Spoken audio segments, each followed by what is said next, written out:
Finales de julio de 1944. El ejército alemán se encuentra al borde del colapso, tras haber sufrido una de sus mayores derrotas desde que comenzó la guerra contra la Unión Soviética. En apenas un mes desde el inicio de la Operación Bagration el 22 de junio, los alemanes han tenido más de 300.000 bajas y han retrocedido hasta 500 kilómetros desde sus posiciones defensivas al este de Minsk. En el sector septentrional, el grupo de ejércitos norte se encuentra a punto de ser cercado y quedar aislado en la actual Estonia o en Letonia. Por otro lado, en el sector central, los soviéticos han abierto una gran brecha que les está llevando directos a Varsovia de forma imparable. Si toman la ciudad, así como el territorio próximo a ella, será el caos para los alemanes y supondrá la caída total del nuevo frente en el Vístula. Esta era sin duda alguna la amenaza más grave con diferencia, pues Varsovia tenía carretera directa hacia Berlín, así como una gran línea ferroviaria. Debido a ello, este era un lugar muy importante en el que había instalaciones de todo tipo, como depósitos de suministros, numerosos hospitales militares o fábricas de armamento. Así pues, su pérdida sería un desastre para la Wehrmacht y la conduciría a un colapso logístico total. El mariscal germano Walter Model, famoso por sus acciones defensivas y por su capacidad para solucionar situaciones de colapso total, estaba al mando del grupo de ejércitos centro alemán y, una vez más, tuvo que poner todo su empeño para evitar esta catástrofe. Así pues, a lo largo de este programa, vamos a ver cómo se las ingenió para organizar una contraofensiva desesperada con las mermadas fuerzas que tenía, con la que pudo detener el avance soviético contra Varsovia. Dicho esto, comencemos. El 21 de julio de 1944, después de un avance imparable a través de toda Bielorrusia, los soviéticos llegaron a Lublin e iniciaron entonces una carga directa contra Varsovia.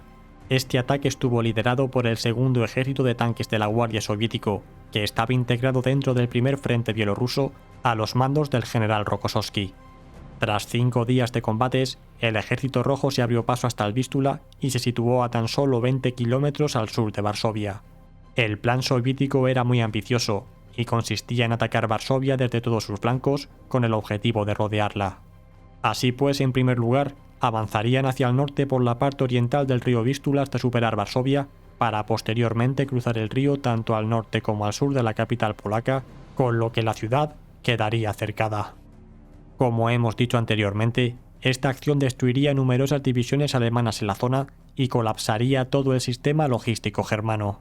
Mientras este avance soviético tenía lugar, Walter Model estaba movilizando para el combate a todos los hombres que era capaz de encontrar, sacándolo de los hospitales, oficinas, puestos administrativos y en general, cualquier hombre que estuviese en retaguardia sin combatir. Con esta acción, que era muy típica en él, intentó reforzar toda la línea de frente mientras concentraba sus divisiones Panzer para lanzar un fuerte contraataque en la zona. A pesar de tener que debilitar otros sectores del frente, Walter Model pudo concentrar a toda velocidad a 4 divisiones Panzer cerca de Varsovia, con las que iba a llevar a cabo su feroz contraataque. La primera fue la 19ª División Panzer, que trajo desde el sector de Bialystok, que estaba al noreste de Varsovia. A esta se sumó la 5ª División Panzer de las SS Viking, junto con la 4ª División Panzer, que vinieron también de un sector próximo a Bialystok, tras haber sufrido fuertes pérdidas en los combates del mes anterior. Y finalmente, Walter Model pudo contar con la división Hermann Göring, que venía desde Italia para reforzar el frente oriental. En total, estas 4 divisiones contaban con unos 300 blindados entre carros de combate y cañones de asalto, que debían enfrentarse a unos 800 blindados soviéticos del segundo ejército de tanques de la Guardia. Así pues, mientras el mariscal alemán se encontraba enviando a todas estas unidades a las inmediaciones de Varsovia, los soviéticos rompieron el frente para el día 29 de julio y avanzaron a toda velocidad hasta Razimín, que se ubicaba a unos 20 kilómetros al noreste de la capital polaca. Esta penetración soviética se había realizado de forma frenética, sin consolidar ni proteger ningún flanco, lo cual generó un marcado saliente en la línea de frente. Si bien esto dejaba al tercer cuerpo de tanques soviéticos en una situación expuesta, el Estado Mayor del primer frente bielorruso no consideraba que los alemanes dispusiesen de fuerzas suficientes como para tener que preocuparse. En cualquier caso, este avance amenazaba con llegar a cruzar el río Vístula al norte de Varsovia, por lo que los soviéticos podrían cercar la ciudad. Al mismo tiempo que esto tenía lugar, los polacos iniciaron su alzamiento en Varsovia el día 1 de agosto, siendo este también el momento en el que Walter Model inició la primera fase de su contraataque. Esta primera acción consistió en un ataque en pinza por parte de la 19ª División Panzer, que atacó desde el flanco oeste, y la División Viking de las Waffen-SS desde el flanco este, ambas con dirección a Okuniev. Esta ofensiva fue un completo éxito y en apenas unas horas los alemanes consiguieron cortar toda la línea de comunicación del tercer cuerpo de tanques soviéticos, dejándolo aislado del resto de unidades del Ejército Rojo. Posteriormente, durante el día siguiente, la 4ª División Panzer se unió al ataque desde el norte y la División Hermann Göring lo hizo desde el sur. Con esto dieron todavía más impulso al ataque alemán del día anterior y aumentaron la presión sobre las tropas soviéticas atrapadas en el saliente de Razimín.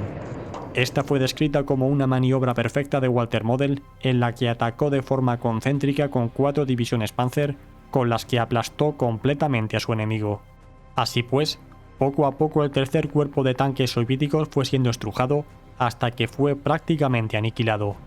Tras completar esta maniobra que le llevó a los alemanes hasta el día 3 de agosto, para el día siguiente, las 4 divisiones Panzer iniciaron un nuevo ataque en dirección sureste, que terminó de rematar a las unidades de retaguardia de este cuerpo de tanques que acababan de destruir.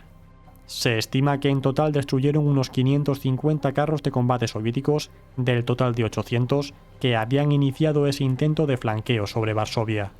Al mismo tiempo que esto tenía lugar, los soviéticos frenaron el avance que estaban realizando sobre la zona a nivel general y abandonaron la idea de cercar Varsovia tal y como tenían previsto.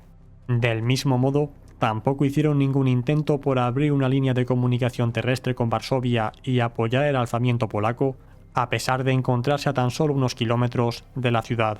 Es en este punto en el que se abre un gran debate sobre si realmente fue este ataque el que frenó de verdad el avance soviético sobre Varsovia, o si se detuvo porque Stalin quiso negar el auxilio a los polacos. Con esto pretendía que fuesen los propios alemanes los que se encargasen de eliminar a los polacos fieles al gobierno exiliado en Londres, en lugar de tener que hacerlo él. De todos modos, hay que indicar que si bien el avance soviético sobre Varsovia se detuvo, los ataques continuaron con mucha intensidad contra Prusia Oriental y contra el grupo de ejércitos norte, que finalmente quedó aislado en Curlandia 2 meses más tarde.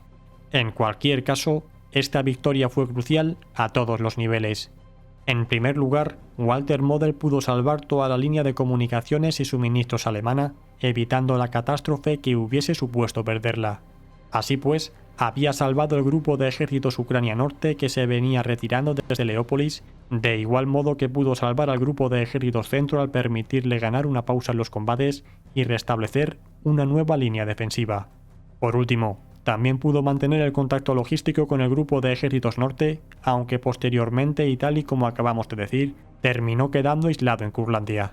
Así pues, tras esta pérdida de impulso que vino a continuación, los alemanes pudieron centrarse en sofocar el levantamiento de Varsovia, que no concluyó hasta principios de octubre, tras dejar toda la ciudad destruida.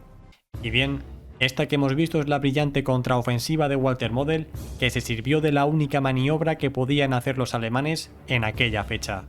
Esta consistía en concentrar al mayor número de fuerzas móviles y blindadas en un sector, a costa de debilitar otros, para posteriormente pasar a lanzar una fuerte contraofensiva contra la vanguardia de la penetración enemiga.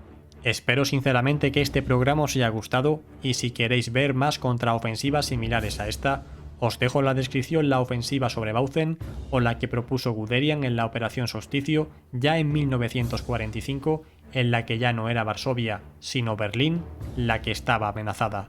Gracias a todos por formar parte de esta comunidad, especialmente a los patrocinadores que hacéis esto posible. Suscríbete y comparte este programa si te ha gustado, y nos vemos como siempre cada miércoles y domingo. Hasta pronto.